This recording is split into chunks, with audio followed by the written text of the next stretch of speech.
Sir Narasimha Rao గారిని, Narasimha Rao study circle founder and అంతేకాదు విద్యాక్షేత్రం మొదలైనప్పటి నుంచి మాకు భయం ఉందో లేదో కానీ సార్కి మాత్రం చాలా భయం ఉంది. అసలు ఎలా నడుపుతారమ్మా ఇలా స్కూలు అనని మమ్మల్ని నిరంతరం పర్యవేక్షణలో ఉంటూ ముఖ్యమైన సలహాలు సూచనలు ఇస్తూ మమ్మల్ని ముందుకు తీసుకెళ్తున్నటువంటి వ్యక్తి. వారిని విద్యాక్షేత్ర గురించి ఒక 2 మాటలు మాట్లాడమని కోరుచున్నాను. అందరికీ నమస్కారం అమ్మ. వేదిక అలంకరించిన పెద్దలందరికీ కూడా నా హృదయపూర్వక నమస్కారాలు.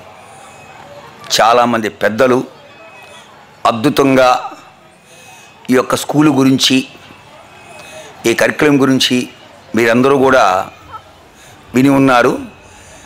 మరి నాకు అవకాశం ఇచ్చింది కాబట్టి 2 నిమిషాలు మాట్లాడాలి కాబట్టి మాట్లాడుతున్నాను.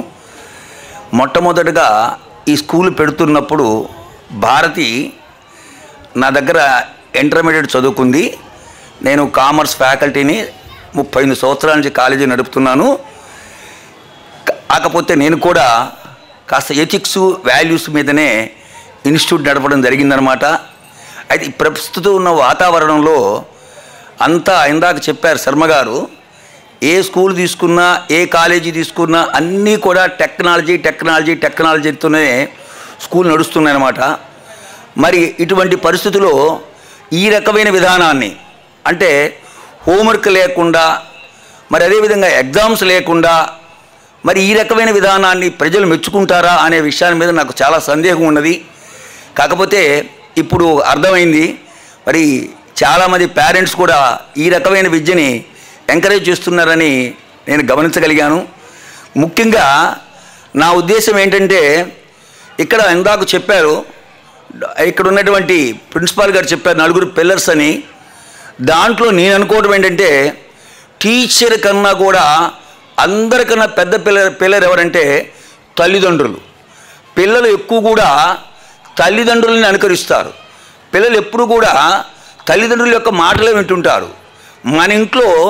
మా ఇంట్లో ఎక్కువ కూడా డిస్కషన్ జరుగుతుందనుకోండి, అది వాళ్ళకి రికార్డ్ అవుతుంది. అంటే మనం ఏం చేస్తున్నామో దాన్ని వాళ్ళు చూస్తుంటారు, అది దాన్ని ఇంప్లిమెంట్ చేస్తారు. ఏమి చెప్పింది కాదు, అనుభవాలు ఎక్కువ వాళ్ళు రికార్డ్ అవుతాయి. మాకు స్పిరిచువాలిటీలో ఒక చిన్న సూత్రం ఉందన్నమాట. పిల్లలట వాళ్ళు ఎంత గొప్పగా రికార్డ్ చేసుకుంటారంటే దీన్ని ఫండమెంటల్ చైల్డ్హుడ్ డిసెషన్ అంటారు. అంటే బిడ్డ తల్లి గర్భంలో నుంచే కొన్ని నిర్ణయాలు తీసుకోవడం జరుగుతుంది. తల్లి గర్భంలో ఉన్నప్పుడే బిడ్డ నిర్ణయాలు తీసుకుంటుంది. అలానే పుట్టిన 6 గంటల లోపు కూడా ఆ బిడ్డ అనేక రకాల నిర్ణయాలు తీసుకుంటుంది. ఆ ఇంటికి వచ్చే వ్యక్తుల యొక్క మనస్తత్వాలు, ఆ ఇంటికి ఎవరైతే వచ్చిపోతుంటారో, ఎవరైతే ఏమి మాట్లాడుతుంటారో అన్ని విషయాలు కూడా బిడ్డకి అన్నీ తెలిసిపోతాయి. బిడ్డ మనకి గమనించండి, ఒక బిడ్డ చిన్న పిల్ల ఏడుస్తుందంటే రకరకాల కారణాలు మనకు తెలిసిపోతుంది, మనకు అర్థమైపోతుంది ఎందుకు ఏడుస్తున్న విషయం అనేది. అంటే అన్నీ అబ్జర్వేషన్ చేస్తుంది. పిల్లలు ప్రతిదీ కూడా స్వీకరిస్తూనే ఉంటారు, ప్రతిదీ కూడా గమనిస్తూనే ఉంటారు. ఇవాళ తల్లిదండ్రులు ఏం చేశారంటే, ఇప్పుడు నాకు అదే భయం భారతి మీద, అమ్మ హోంవర్క్ లేకపోతే మీకు పేరెంట్స్ ఎవరు గొడవ పెట్టుకోవట్లేదని అడిగా నేను. అంటే హోంవర్క్ ఉంటేనే మా అబ్బాయి బాగా చదువుతున్నట్టు, మార్కులు బాగా వస్తేనే మా అబ్బాయి బాగా చదువుతున్నట్టు అనే భావనలో ఈరోజు పేరెంట్స్ అందరూ కూడా అలానే ఉన్నారు. అన్ని రకాల స్కూల్స్ కూడా అదే రకంగా ఉన్నాయి.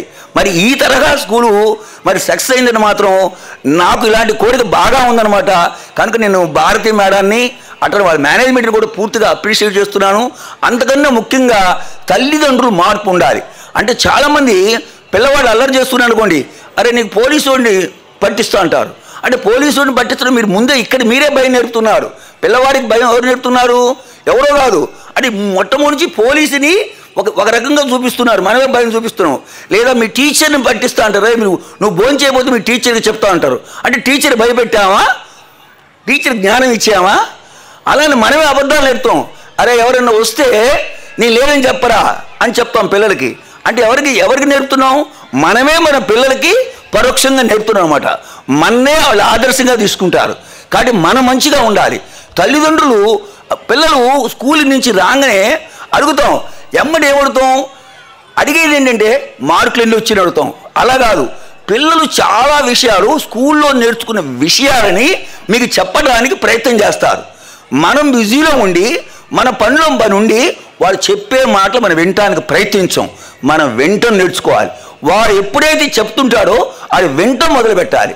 వినటమే కాకుండా వాడిని అప్రిషియేట్ చేయాలి. పొగడితే దక్కర్లా. ఎవరు ఏ మంచి పని చేసినా కూడా ఆ వ్యక్తిని అప్రిషియేషన్ చేసినట్లయితే ఆ మనిషి యొక్క ఎదుగుదల గొప్పగా ఉంటుందన్నమాట.